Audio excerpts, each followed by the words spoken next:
শুভ সকাল বন্ধুরা।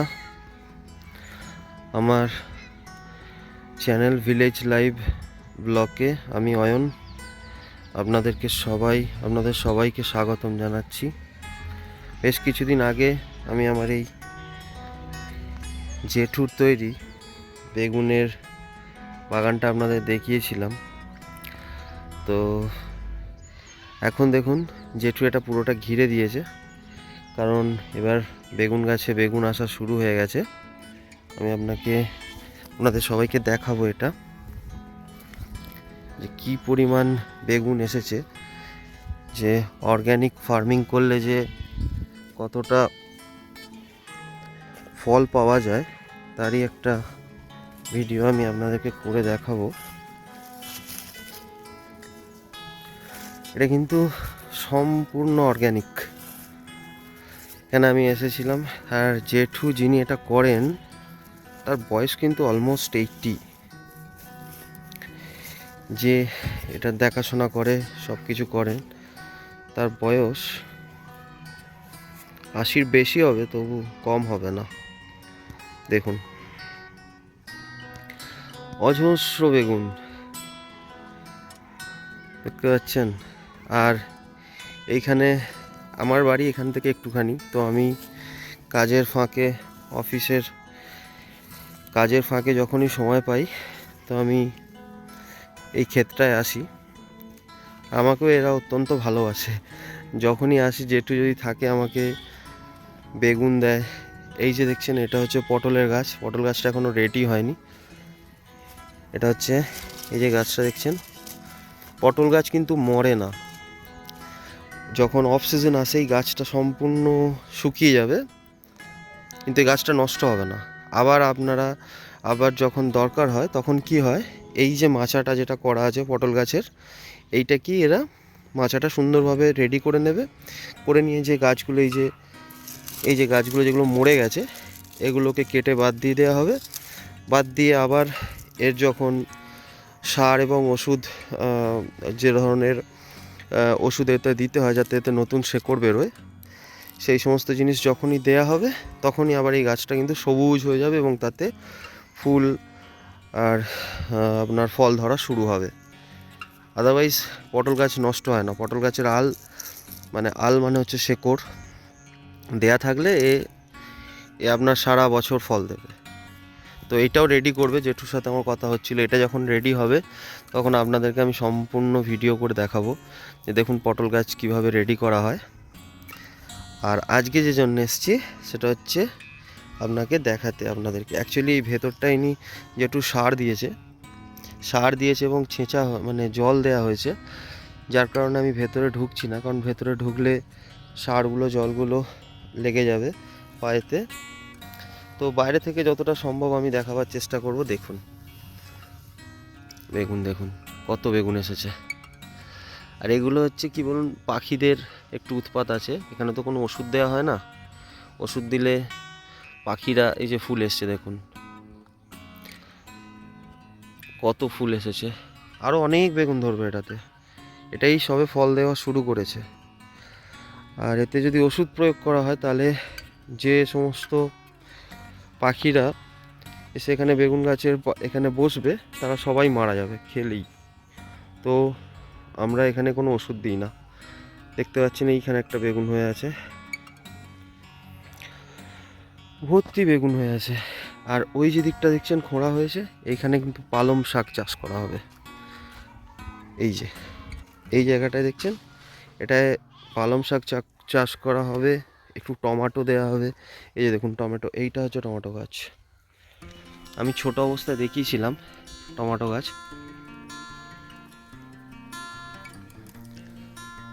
এইখানে কিন্তু পালং শাক, বিভিন্ন শাক, মটরশুঁটি শাক, এইগুলো দেওয়া হবে। আমাদের গ্রামের লোকেরা আমরা বাজার ঘাটে যাই ঠিকই, হাটে বাজারে, কিন্তু যাদের একটু একটু জায়গা আছে তারা কিন্তু সবাই এরকমভাবেই দেখবেন নিজেদের জায়গায় নিজেদের খাবারটা ফসল কিন্তু অল্প করে, এগুলোকে আমরা সব বলি কাটরা ফসল, তো সেগুলো চাষ করে নেয়। এই দেখুন কত ছোট গাছ, অথচ বেগুনের গাছটা একদম নুয়ে পড়েছে। এবার আপনাদের দেখাবো সিমিলারলি আমি এর আগে আপনাদেরকে দেখিয়েছিলাম যে আমার একটা বন্ধু এবং তার বাবা তারা এখানে চাষ করেছে। কী কী চাষ করেছে দেখুন, এটা আমি আগেও দেখিয়েছিলাম, গাছগুলো ছোট ছোট, কিন্তু আজকে আমি দেখাবো সেই গাছে কিন্তু অলরেডি ফুল আসা শুরু হয়ে গেছে। দেখুন, এই দেখুন টমেটো গাছে ফুল ধরা শুরু হয়ে গেছে। এগুলো এক ধরনের ছত্রাক। এই যে এইগুলো, এখানে তো কোনো ওষুধ দেওয়া হয় না, অনলি গোবর সারে চাষ করা হয়। যেহেতু এগুলো বাড়ির খাওয়া দাওয়া বা বাড়ির আত্মীয়রা নিয়ে যায়, সেই জন্য এক ধরনের ছত্রাক। এগুলো এই ছত্রাকে আক্রমণ করছে। এই দেখুন ফুল আসা শুরু হয়ে গেছে। আর যারা গ্রামের দিকে থাকেন তারা কিন্তু এইটাকে চিনতে পারবেন। এটা এক ধরনের শাক যেটা খাওয়া হয়। দেখি আপনারা কে কে বলতে পারেন যে এটা কী শাক। এই যে এটা কিন্তু অত্যন্ত টেস্টি একটা শাক, যেটা আমাদের গ্রামেতে দেখুন এইভাবে নর্মালি হয়ে থাকে। এগুলোকে বসাতে হয় না, আলু চাষের সময় হয়, নর্মাল সময় হয়। এটা অত্যন্ত টেস্টি একটা শাক এবং স্বাস্থ্যের জন্য অত্যন্ত উপকারী শাক। দেখি শাকের নামটা কে বলতে পারেন, যদি কেউ বলতে পারেন ভালো, না হলে আমি কমেন্টসে জানিয়ে দেব। আর এই দেখুন কত ছোট ছোট আমি দেখিয়েছিলাম মটরশুঁটি শাক, আর সেই গাছগুলো দেখুন কত বড় বড় হয়ে গেছে। এগুলো কিন্তু দুদিন পর থেকেই মটরশুঁটি ধরা শুরু হবে। তখন আমি আপনাদেরকে দেখাবো মটরশুঁটি কিভাবে ফলছে, কিভাবে হচ্ছে।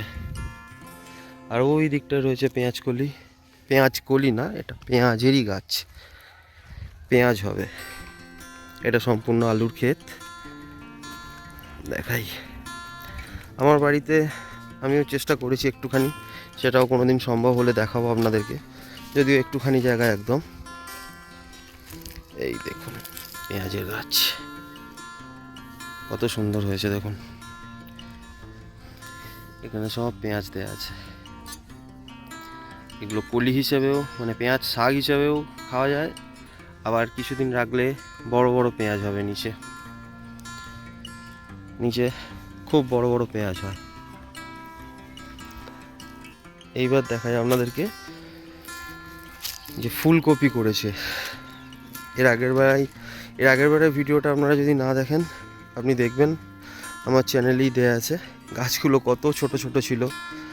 আমার এক বন্ধু এবং তার বাবা দুজনে মিলে এখানে কাজ করছিল জমিতে, আমি সেই সময় করেছিলাম ভিডিওটা। এই দেখুন ফুলকপি গাছ, তো কত ছোট ছিল গাছগুলো, এখন কত বড় বড় হয়ে গেছে। আর কিছুদিন পরই ফুলকপি ধরা শুরু হয়ে যাবে। যদিও চাষিদের এখন খুব একটা বেশি লাভ হচ্ছে না ফুলকপির, কারণ গ্রামের দিকে ফুলকপির দাম অত্যন্ত কমে গেছে। 4 টাকা 5 টাকা 6 টাকা করে ফুলকপির দাম। কারণ ফুলকপি একটা সিজনেই মানুষের খুব চাহিদা হয়, তারপরে ফুলকপি এত পরিমাণ জমিতে ওঠা শুরু হয়, তো ফুলকপির দামটা একদম কমে যায়। এই দেখুন ফুলকপি গাছের সাইজ দেখুন, কোনো সার ছাড়া। আর এই যে এইগুলো হচ্ছে ছত্রাক, এই যে এই পাতাগুলো অ্যাটাক করেছে, যে পাতাগুলো খেয়ে নিয়েছে, এগুলো কিন্তু এক ধরনের ছত্রাক। সেই ছত্রাক এই পাতাগুলো খায়। এবার এই ছত্রাকগুলোকে মারার জন্য যদি আমরা পেস্টিসাইড ব্যবহার করি, যে দেখতে পাচ্ছেন সব গোবর সারে চাষ হয়েছে এখানে, আমরা পেস্টিসাইড ব্যবহার করি, তাহলে কিন্তু সেটা কপি গাছের ভেতরেও যাবে এবং সেটা স্বাস্থ্যের জন্যও ভালো নয়। তো কপির সাথে আমরা যখন কপিটা খাবো, আপনি যতই ভালোভাবে ধুন, যতই ভালোভাবে গরম করুন, ওই বীজটা কিন্তু থেকেই যায়, একটা পার্সেন্টেজ থেকেই যায়, যেটা আমাদের শরীরে গেলে খুব খারাপ। এই যে পুরো ক্ষেতটায় কপি, পুরো ক্ষেতটায়। আর যে বেগুন গাছ দেখিয়েছিলাম, দেখুন এর মাঝখানে বাড়িতে খাওয়ার জন্য বেগুন গাছ দিয়েছিল। আমি প্রথম আপনাদের বলেছিলাম ওই ব্লগটাতেই, সেই বেগুন গাছগুলো এখন এই দেখুন কত বড় বড় হয়ে গেছে, বড় বড় বেগুন গাছ। এগুলো বাড়িতে খাওয়ার জন্যই এরা এইভাবে একটু একটু ছেড়ে ছেড়ে কপির মাঝখানে বেগুন চারা রোপণ করেছে, দেখতে পাচ্ছেন। সবাই এখানে যারা গ্রামের দিকে থাকে তাদের যদি একটুও জমি থাকে, এই শীতকালটায় স্পেশালি তারা কিন্তু এরকম টাটকা সবজি চাষ করে। আমি ওই দিকেও যাবো একদিন, ওইদিকে ভিডিও আপনাদেরকে করে দেখাবো। এই সামনে যেটা দেখছেন এটাও একটা আমার দাদারই, এটা হচ্ছে সম্পূর্ণ টমেটো গাছ লাগানো আছে।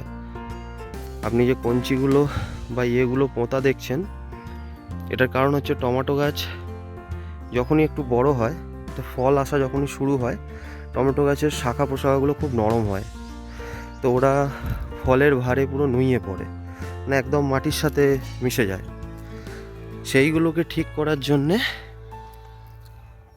যাতে মাটির সাথে ফলগুলো লেগে না থাকে আর গাছটা ভেঙে না পড়ে যায়, সেই জন্যে কিন্তু একটা করে স্টিক বা যে কোনো, আমাদের তো গ্রামে কঞ্চি বা বাঁশ, ছোট ছোট বাঁশ দিয়ে ওটাকে দাঁড় করিয়ে দেওয়া হয় যাতে ওগুলো ভেঙে না পড়ে যায়।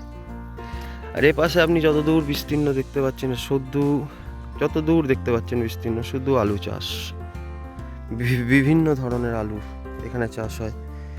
এখানে আপনার চন্দ্রমুখী আছে, জ্যোতি আছে, হিমাঙ্গিনী আছে, কলম্বো আছে, বিভিন্ন ধরনের আলু আছে। এ সম্পূর্ণ আলু এখানে চাষ হয়। সুন্দর একটা সকাল, খুবই সুন্দর। এইটা যখন রেডি হবে তখন আমি আপনাদের অবশ্যই দেখাবো, যেটা জেঠু কিছুদিনের মধ্যেই রেডি করবে। বাঁশ কাটা চলছে এখন, যাতে এই যে দেখছেন এখানে এইগুলো ভেঙে গেছে, তো এইগুলো সব রিপ্লেস করতে হবে। তো তার জন্য খুঁটোর দরকার হয়, সেই খুঁটো কাটা চলছে, বাঁশ কাটা চলছে, সেই বাঁশ থেকে তৈরি হবে খুঁটো। তো এগুলো যখন রেডি হবে তখন আমি আপনাদেরকে দেখাবো। আপনি দেখতে পাচ্ছেন আমার ক্যামেরা কোয়ালিটি কতটা জানি না, এই সামনেই কিন্তু খাবার জন্যে, বাড়িতে খাওয়ার জন্য পুঁই শাক দেওয়া আছে, পুঁই শাকের চাষ করা আছে মানুষের খাওয়ার জন্য, বাড়িতেই খাওয়ার জন্য পুঁই শাক চাষ করা আছে। আর এই জায়গাটা তো আপনাদেরকে আগেই দেখিয়েছি, এই জায়গাটা চলুন, এইখানটা আপনি ঢুকলে বুঝতে পারবেন। এই জায়গাটা আমার আগেই দেখানো আছে ভিডিওতে। এখান থেকেই আমরা আমাদের যে গাছ বৃক্ষরোপণ একটা পরিকল্পনা আমাদের, তার সব কিছু জিনিসপত্র এই ঘরটার ভেতরেই রাখা থাকে। বিভিন্ন গাছ যখন নিয়ে আসা হয়, গাছ তো নিয়ে এসেই বসানো হয় না, তার ট্রিটমেন্ট করা হয়, বা আমাদের এখানে বসে আড্ডা হয়, আমাদের পরিকল্পনা নেওয়া হয় কোথায় নেক্সট গাছ বসানো হবে। তো মেনলি আমরা স্যাটারডে সানডে এই প্ল্যানটা করে থাকি, কারণ সবাই কাজবাজ করে, তো সবার উইকেন্ডেই সময় হয় আসার। তো স্যাটারডে সানডে যখন হয় তখন সবাই এখানে এসে জড়ো হয়, হওয়ার পর আমরা প্ল্যান করি যে নেক্সট কোথায় কি গাছ বসানো হবে, আর সেই গাছটা রক্ষণাবেক্ষণ কারা করবে। কারণ গাছ তো বসিয়ে দিলেই হবে না, গ্রামের দিকে বিভিন্ন জন্তু জানোয়ার থাকে, বিশেষ করে ছাগল, তারা আপনার গাছ বসানোর পরই আপনি যদি সেটাকে ঠিকঠাক ট্রিটমেন্ট না করেন, গাছটা কিন্তু নষ্ট করে দেবে, খেয়ে নেবে। তো আমাদের প্ল্যান হয়ে থাকে, যেমন এইখানে একজনকে দায়িত্ব দেওয়া আছে, সে প্রত্যেক দিন আসবে, প্রয়োজন মতো গাছে জল, প্রয়োজন মতো গাছে সার, সব কিছু রাখা আছে, প্রয়োজন মতো সার দেবে, গাছটার দেখাশোনা করবে, এবং এই গাছটা যদি কোনো ক্ষয়ক্ষতি হয় তার জাস্টিফিকেশনও তাকেই দিতে হবে যে কেন হলো। তো সেই জন্যেই আমাদের খুব বেশি দূরে দূরে আমরা প্ল্যান করি না, আমরা কাছাকাছিই প্ল্যান করার চেষ্টা করি, যেখানে আমরা যেতে পারবো, সেই গাছটার দেখাশোনা করতে পারবো। এই গাছটা অনেক ছোট বসানো হয়েছিল, অনেক ছোট। এই গাছটা দেখুন, এটা নীল কৃষ্ণচূড়া, এটা দেখানো আছে নীল কৃষ্ণচূড়ার গাছ, অনেক বড় হয়ে গেছে। এটা তো জানেন সবাই, স্থলপদ্ম। তো নিউ অ্যাডিশন এখানে এটা আছে পান্থপদকটা। পান্থপদকটা অ্যাকচুয়ালি আমার বাড়িতেই ছিল, আমার জেঠু করেছিল। তো এটা জেঠুর প্ল্যান ছিল একটা অন্য কোথাও নিয়ে গিয়ে বসাবে, কিন্তু আমি বলেছিলাম যে না, আমরা নিয়ে যাই, কারণ এর খুব সুন্দর ফুল হয়, কলা পাতার মতন, কলা গাছের মতন দেখতে হয়, কিন্তু কলা গাছের মতন গোল হয় না, এটা চ্যাপ্টা হয়, আর ফুলটাও খুব সুন্দর হয়। আর এইখানে একটা নতুন গাছ দেয়া হয়েছে, এই গাছটা, এটা গাছ না, এটা ডাল গাড়া হয়েছে, 1 সপ্তাহের মতন হয়ে গেল, গাছটা ধরে গেছে।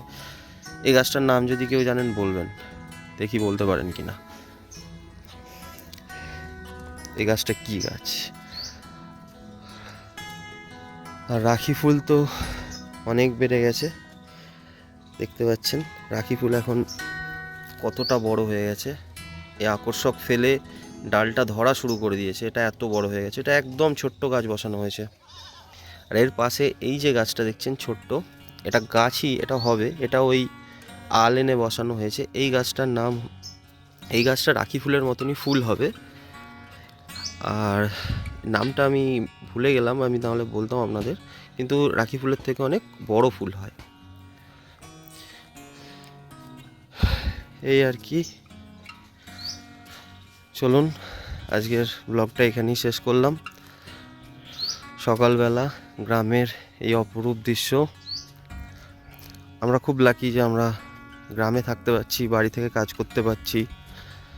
মানে গ্রামে থাকার, বাড়ি থেকে কাজ করার পরেও আমরা এই যে একটু সময় পাই যে আমরা বাইরে বেরোতে পারি, গ্রামের এই অপরূপ দৃশ্য, অপরূপ সৌন্দর্য উপভোগ করতে পারি।